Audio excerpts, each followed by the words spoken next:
Bonjour à toutes et à tous. Merci d'être avec nous. Voilà, on entame la deuxième journée du Rent édition 2025 avec notre super rédactrice en chef, c'est Radio Imo, qui anime les tables rondes, les débats, les grands événements. Bonjour Bérénice. Bonjour Sylvain, comment allez-vous?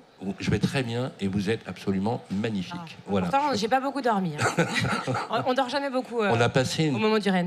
un très très bon moment hier. Ouais. Et on a en plus cartonné en audience, puisque notre émission délocalisée de Sud Radio hier a fait un véritable tabac. Et je suis resté également dans On ne vit pas dans la même France avec Magali Berda. Et vous étiez bien avec les influenceurs? Alors on a fait bouger, tenez-vous bien, 1 800 000 followers. C'est un truc de fou.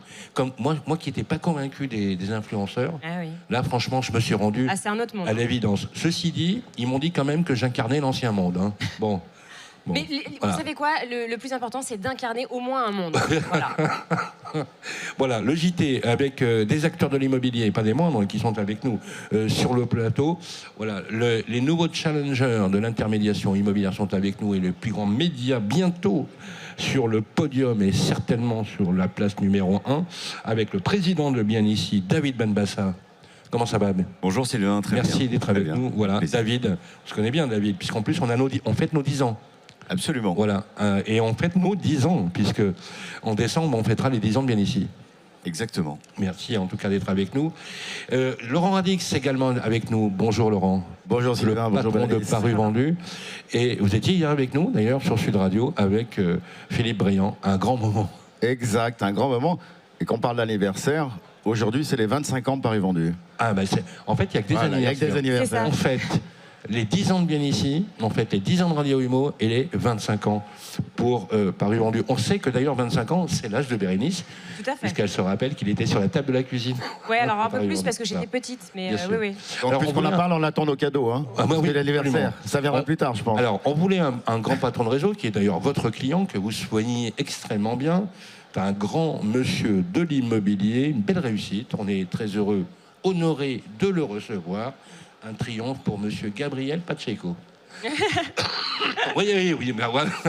Merci. Bon, ça va Gabriel? Bonjour, oui, très bien, merci Sylvain. Eh ben, nous, on fête nos 15 ans. Donc Safety, voilà. Vous êtes cofondateur et CEO de Safety. Exactement. 15 ans. 15 ans déjà. Franchement, ne rajeunit pas. 15 ans. Non mais quand même, belle réussite. Oui, plutôt pas mal. Ouais, rétrospectivement, on peut dire les choses. Voilà, alors les amis, on a une tradition. Les premiers questions sont posées par notre amie Bérénice. Peut-être un petit retour sur cette première journée d'hier. Est-ce que vous étiez content? Est-ce que vous étiez fixé des objectifs? Est-ce qu'ils ont été atteints? Et puis après, on va parler de cette journée, de cette seconde journée. Je commence. Non, une journée incroyable. Pour moi, c'était une reprise, puisque je n'ai pas vécu celui l'année dernière. Donc, j'ai trouvé que ça avait beaucoup évolué, beaucoup de monde, avec une intention nouvelle peut-être par rapport à l'année dernière. J'étais venu en visiteur ou pour porter un coup de main à des startups. J'ai trouvé que la philosophie, en tout cas l'esprit, était bien meilleur que l'année dernière. Et un monde de dingue. Le stand Bien Ici, en tout cas, était plein à craquer. À chaque fois que je suis passée, vous étiez occupé, il y avait 15 personnes autour de vous. Oui, en tout cas, autour de moi, je ne sais pas, mais en tout cas... À chaque fois. Au moins, le stand n'a pas des amplis, c'est bien. Incroyable. Et puis après, une opportunité, effectivement, de présenter nos nouveautés, alors justement, quelques surprises et nouvelles. Reparler, on en a déjà parlé, David, bien évidemment, parce que vous êtes venu pour un jury de la presse spéciale, mais reparler de l'alliance extrêmement ingénieuse avec Paru Vendu, qui va vous placer, vous projeter très certainement, très rapidement dans les sphères. Hier, je reprends juste pour le contexte, hier, Philippe, tu étais là, Laurent, quand on a parlé, disait qu'il fallait que je le fasse, entre guillemets. C'était important pour la profession. Et c'est vrai que c'est intéressant, puisque les réactions des professionnels en disant, si c'est pas nous qui l'avions fait en tant que réseau immobilier, à l'instar des îlots aux États-Unis, on aurait été capté, et là on aurait été gros gens comme devant. Enfin, je caricature un peu, mais c'est un peu ça. C'est un peu Laurent. Ça, et c'est un peu l'origine du rachat de l'Arche de Paru Vendu. C'est que globalement, on a fait un constat métier par rapport au portail un peu Je reparle toujours du duo mortifère qui règne un peu sur l'intermédiation des petites annonces immobilières. Mais l'idée, elle est devenue là. Et ça s'est tellement passé de manière évidente, c'est qu'effectivement, entre les discussions qu'on peut avoir avec David depuis très longtemps sur ce positionnement de convergence, c'est-à-dire converger les audiences, la puissance et les offres commerciales de biens ici et de Paris vendus, il y a un vrai sens aujourd'hui qui répond à une vraie demande du marché, qui est pris dans un étau, encore une fois, mortifère. Et au bout d'un moment, quand vous entendez le marché qui vous répète la même chose depuis 1 an, 2 ans, 3 ans, on a apporté une vraie réponse. On peut développer, quand tu dis étau mortifère, on peut dire ce qui se passe. Ah oui, on peut juste dire que depuis 2 ans, au lieu d'aider la profession, des sites comme Le Bon Coin, des sites comme Se Loger, profitent de leur position pour faire des augmentations de tarifs honteuses, non justifiées, qui privent les agents immobiliers, les professionnels de l'immobilier en globalité de leur indépendance, qui assèchent leur budget. Et ces gens-là, plutôt que de les aider pendant la crise qui a été quand même un peu dure, 23-24, leur ont mis la tête sous l'eau. Et nous, on a dit aux professionnels de l'immobilier, arrêtez de tresser la corde qui va vous pendre. C'est tout simple. Le patron de réseau, justement, toi tu es client, Gabriel. Oui. Tu bois du petit lait, là. Disons qu'en tout cas, oui, Se Loger comme Le Bon Coin, oui, ont une politique, on va dire, commerciale assez agressive, pour le moins. Mais on pensait, très franchement, que justement ça s'était un peu amélioré à cause justement de Bien Ici qui a pris des positions incroyables et force de constater que c'est pas le cas, c'est ça? En fait, dans l'amélioration de la relation commerciale. Ça a changé beaucoup de choses parce que ça aurait pu être pire. Non mais très clairement. Enfin, je pense que Gabriel pourra confirmer. Ce qu'on essaie de faire nous, c'est de ramener, et ça a été un peu l'objectif, de ramener du bon sens économique sur le marché de la diffusion et de ses coûts. Enfin, je ne vais pas répéter ce qu'a dit Laurent, c'est juste incroyable. Et finalement, la rencontre, alors on se connaît depuis un moment avec Laurent, mais finalement la mise en place de cette offre a été très facile, très simple. Ça a mis 4-5 semaines. Ça veut dire qu'il y avait des évidences à relever. Et en fait, les équipes se sont rapprochées juste après l'été.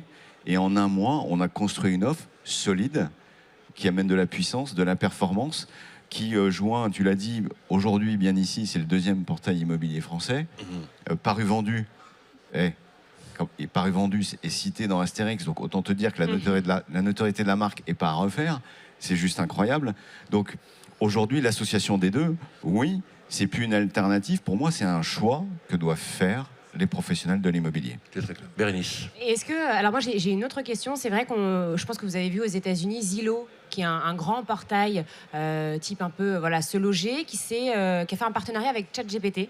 Comme ça, quand on va sur ChatGPT, qu'on demande des informations sur des biens, il y a des infos Zillow qui rentrent. Est-ce que c'est quelque chose que vous envisagez avec Bien Ici? Excellente question. C'est une très bonne question. C'est pas encore à ce niveau en France, mais en tout cas, le sujet de l'IA, de moteur de recherche, c'est un vrai sujet sur lequel tout le monde travaille. Aujourd'hui, qu'est-ce que fait les ChatGPT, les Perplexity, quand on fait des recherches immobilières dessus? Globalement, ils scannent Google. C'est pas plus compliqué que ça. 90%. Mistral aussi. Oui. Voilà, donc tous les moteurs de recherche font ça.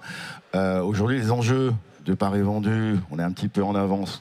On développe des moteurs de recherche hier en interne, mais c'est un travail qu'on va mener avec Bien Ici, évidemment, et David. C'est de pouvoir, évidemment, intégrer ces moteurs de recherche. Moi, je ne me fais pas trop d'illusions sur les moteurs de recherche IA. Je pense que ça va finir comme Google dans 1 an, honnêtement. Il va falloir qu'on achète des positions. Il va falloir qu'on achète de la visibilité. Ils vont faire une régie publicitaire comme c'est devenu Google. Oui. Moi, je ne me fais pas trop d'illusions là-dessus. Oui. On a peut-être 1 an, 1 an et demi. Est-ce qu'un partenariat avec Mistral, par exemple, qui est français, une intelligence artificielle française, est-ce que c'est quelque chose qui vous intéresserait ça va nous intéresser parce que le combat qu'on mène aujourd'hui avec David, parce que pour revenir juste 2 secondes sur notre produit Convergence, contre Se Loger, on se bat contre un fonds étranger. Le Bon Coin, on se bat contre un fonds étranger. Donc autant travailler un peu l'idée française. Ah oui. Ça serait l'idéal. Et ça, c'est bon de le rappeler, de rester entre Français. Voilà. C'est pas mal. Gabriel, le marché immobilier aujourd'hui a été... on sent qu'on a des signes de reprise, mais quand même, vitrification du marché locatif privé. Là, c'est carrément... je ne vais pas dire à l'arrêt, mais on souffre vraiment. Par contre, on voit des indicateurs de reprise. Quand on est à la tête d'un des réseaux principaux de mandataires en France, est-ce que vous constatez également la reprise? Et comment vous voyez ce qui est en train de se produire, notamment à l'Assemblée nationale, avec le problème du statut du bailleur privé, des orientations pas encore très claires sur le DPE? Est-ce que ça impacte votre marché? Alors nous, on a une reprise très très claire. Enfin, il y a une reprise du marché immobilier. Hein. On est avant tout spécialisé dans la transaction dans l'ancien, résidentiel ancien, donc la vente, l'achat-vente de maisons et d'appartements.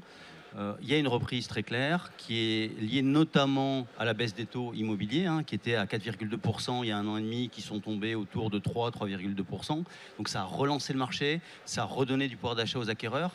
Un point de baisse des taux, c'est environ 8% de pouvoir d'achat supplémentaire pour les acquéreurs. Il y a eu une baisse des prix aussi depuis 1 an et demi, 2 ans, à peu près de 4-5%. Donc ça a redonné 12% de pouvoir d'achat aux acquéreurs.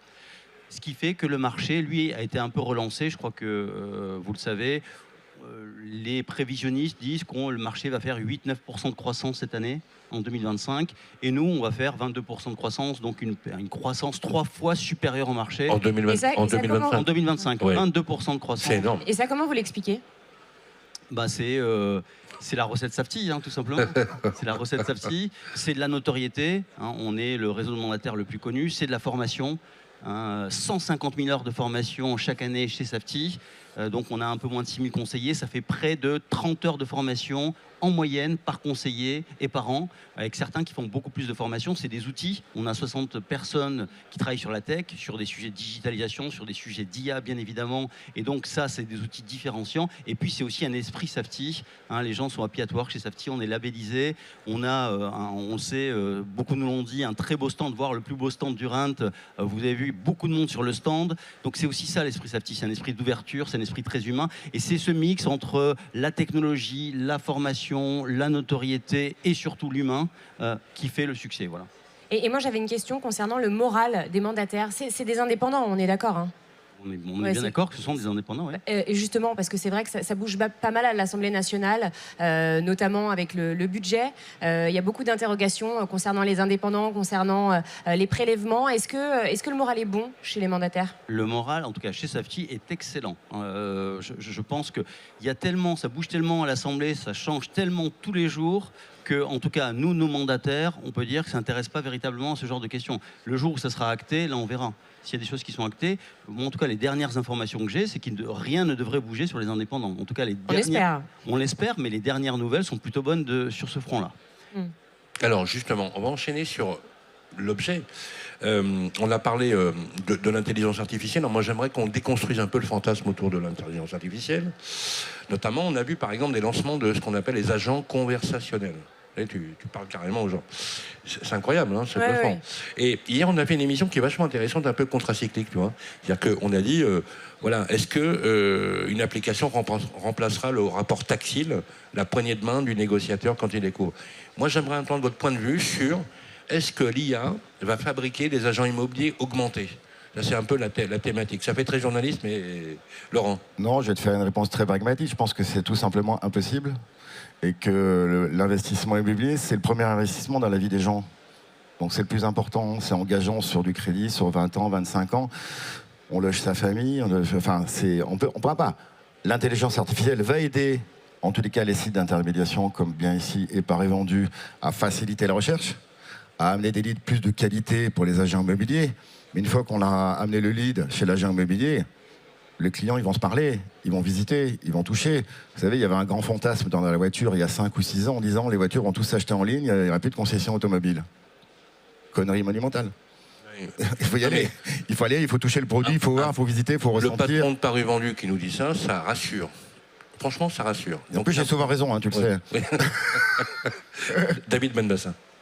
Non, mais l'IA, effectivement, va apporter beaucoup de choses, effectivement, dans l'affinage du choix. Mais en gros, ça remplacera jamais l'agent immobilier. Et pour 2 raisons. C'est que jamais une IRA ne pourra définir clairement le bien que vous allez acheter.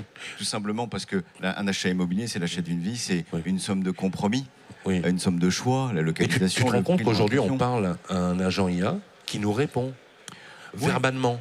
Il y en a même qui disent que les moteurs de recherche traditionnels vont disparaître et qu'on va parler à une intelligence artificielle qui va nous répondre. Ça, on l'a entendu. Oui, mais ça peut être une aide. Aujourd'hui, sur Paris Vendu, on a développé une IA qui est un moteur de recherche intégré à l'IA où tu ne vas plus critériser ta demande. Tu vas dire en vocal ou en écrit, je cherche une maison à 10 minutes de l'école avec pas de vis-à-vis. De simple requête, quoi. Ouais. Oui, mais tu vas la contextualiser. de manière beaucoup plus simple. Et donc, le site, que ce soit bien ici ou Paris Vendu, va pouvoir critériser beaucoup plus facilement la recherche, l'amener à l'agent immobilier. Donc, on va lui amener encore un lead de plus grande qualité et contextualisé de manière très, très forte. Ça, c'est une vraie aide. Bien sûr. Une aide au choix, mais c'est quand même l'agent immobilier qui fera le travail à la fin. Et je pense que quand on recherche un bien, on a besoin effectivement d'un inventaire, d'un choix, de pouvoir choisir. Et puis sur un portail, ce qu'on va obtenir, c'est tout ce qu'on ne dit pas. Et c'est ça où l'IA va nous aider. Je m'explique. On va mettre une somme de critères. On a tous des moteurs, ils vont évoluer, ils vont être vocaux, très certainement, les outils de recherche. Mais la navigation, le fait de cliquer sur telle photo, le fait finalement sur la cartographie comme nous on l'a sur Bien Ici, d'aller faire une sélection sur une ville, mais finalement d'aller voir sur la ville d'à côté parce que finalement il y a les points d'intérêt qui l'intéressent. Bref, tout le non exprimé est aussi important que l'exprimé.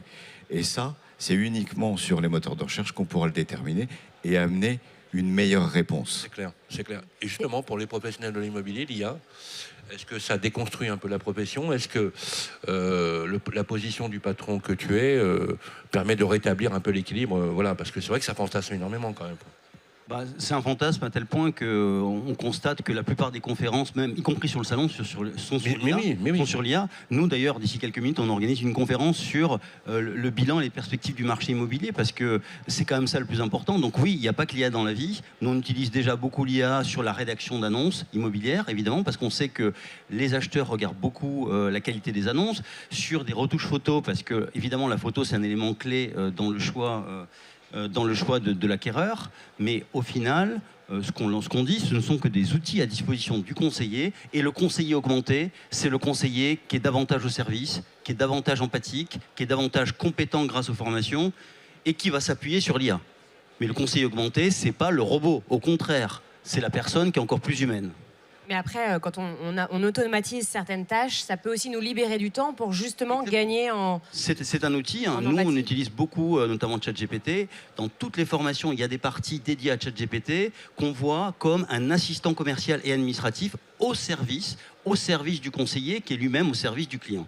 Mais c'est vrai qu'il ne faut pas tout inverser. Le conseiller augmenté, c'est le conseiller qui est plus compétent, qui est plus empathique, qui est plus bienveillant, qui est plus humain. Alors, on le voit d'ailleurs, les Français, encore une fois, n'en déplaise à certains au niveau de l'exécutif, plébiscite l'accession à la propriété. Et l'accession à la propriété, elle est durement attaquée. Hier soir, nous avions ici le ministre du Logement qui a dit une chose assez simple, finalement, c'est vrai que l'immobilier a été parfaitement délaissé. Et on a détricoté complètement l'accès à la propriété. Au bénéfice, finalement, d'une volonté un peu hors sol de dire que les Français, l'épargne, ils vont la mobiliser sur des actions, des valeurs mobilières, etc. Comme si on n'avait plus besoin de propriété. Moi, j'avais envie de vous poser une question un peu plus large, peut-être plus philosophique. Est-ce que vous confirmez le fait que les Français plébiscitent l'accession à la propriété et que l'immobilier représente, au-delà de la classe d'actifs, au-delà du caractère financier, comme tu disais Laurent, le toit, l'intime, là où se construisent les projets? Laurent? Mais moi je pense que ça sera encore plus important dans les périodes d'incertitude qu'on connaît depuis quelques années. Il faut se rassurer. Et le fait de se rassurer, c'est quoi? C'est un foyer, une famille, quelle qu'elle soit, ça rassure. Donc globalement, l'accès à la propriété va encore se développer en France, j'ai pas de souci là-dessus. Donc ça va rester une valeur très très sûre.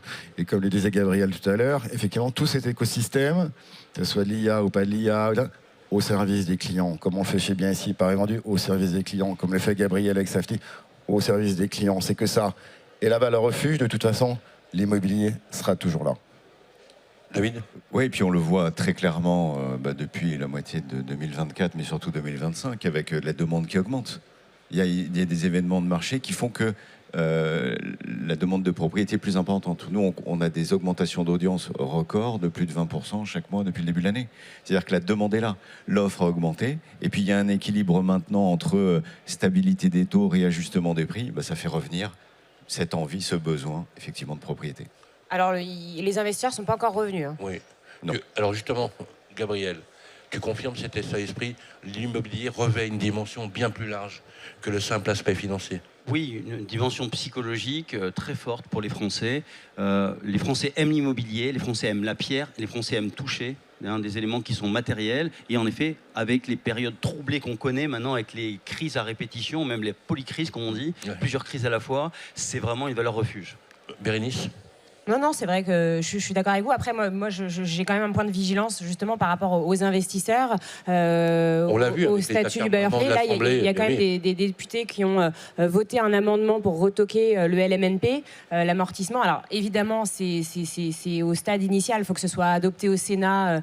Voilà, il y a encore une longue route. C'est pas certain, mais il y a quand même une politique venant de certains députés qui s'attaquent réellement aux investisseurs. Et ça, je trouve ça effrayant. Oui, mais aujourd'hui, les attaques qu'ils font aujourd'hui ne sont pas uniquement sur l'immobilier. Ils attaquent tout le monde. Donc globalement, oui. Donc globalement, ça va. Oui. Mais c'est pas rassurant pour les investisseurs. Oui, mais tout va se régler. Vous avez vu cette image surréaliste à l'Assemblée, tu te rappelles, cette députée qui a dit on va prendre l'argent là où il se trouve, dans l'épargne des Français. Voilà. Non mais on vit un monde de fou. Parce que le ministre a quand même redit hier qu'effectivement, l'engorgement de l'amendement sur le statut du bailleur privé, qui était environ à 2%, va être renégocié, et qu'a priori on serait aux alentours de 3,5%, et que ça allait passer finalement après la lecture du Sénat, pour que enfin ça puisse être dans le PLF 2026. Ça fait tellement d'années qu'on l'attend. Ça devient absolument incroyable. On va se faire la conclusion. Bérénice. Peut-être un petit mot sur cette journée. C'est quoi le programme sur vos stands respectifs? Alors j'ai compris que vous aviez le plus beau stand. Vous allez faire des jaloux. Oui, on fait pas mal de jaloux. Le plus beau stand et un des plus animés, pour te dire. Voilà. On n'a pas encore été invité, hein, mais c'est. Non, mais tout le monde est invité. On vous invite avec grand plaisir. On vous offre un café. J'adore taquiner Gabriel Pacheco. Et en plus, ça marche. Moi, j'ai fait Quand je serai grand, je vais être Gabriel, moi. Voilà. Et alors, côté bien ici, Paris vendu. Non, nous, on nous a dit que c'était nous le plus beau stand et le vôtre le plus bruyant, mais je sais plus. Ah non, mais il est aussi le plus bruyant. Vous savez quoi, on va faire un concours, je viendrai départager. Voilà. Non, mais moi, comme globalement j'ai toujours raison, le plus beau c'est celui de Paris vendu. Ça met tout le monde d'accord et c'est plus simple. Bon, et puis pour ce qui nous concerne, les plateaux de Radio Imo, c'est nous les champions. Non, mais vous savez quoi, pour l'année prochaine, je pense qu'on va faire un concours de stand. On élira le plus beau stand. Voilà, ah tiens, c'est une super idée. Voilà, et le gagnant repartira avec une caisse de champagne. Voilà, un immense merci à toutes et à tous pour ce premier journal, deuxième journal du Rent, édition 2025. On va se retrouver pour la clôture ce soir, je crois, vers 17h, oui, tout à fait. Voilà, 17h pour faire le bilan de ces 2 journées extrêmement folles. Un gros programme également sur Radio Imo. Replay aussi sur Sud Radio des vraies voix citoyennes de l'immobilier hier de 19h à 20h. Et l'émission également de Magali Berland. On a tout un programme, bien sûr, avec Bérénice et toute l'équipe. Merci Gabriel Pacheco, le patron de Safety. Merci à Laurent Radix, le président de Paris Vendu. Et bien sûr, un immense triomphe à David Benbassa, le patron de Bien Ici. On vous retrouve toute la journée. Merci à tous. Merci. Bonne journée.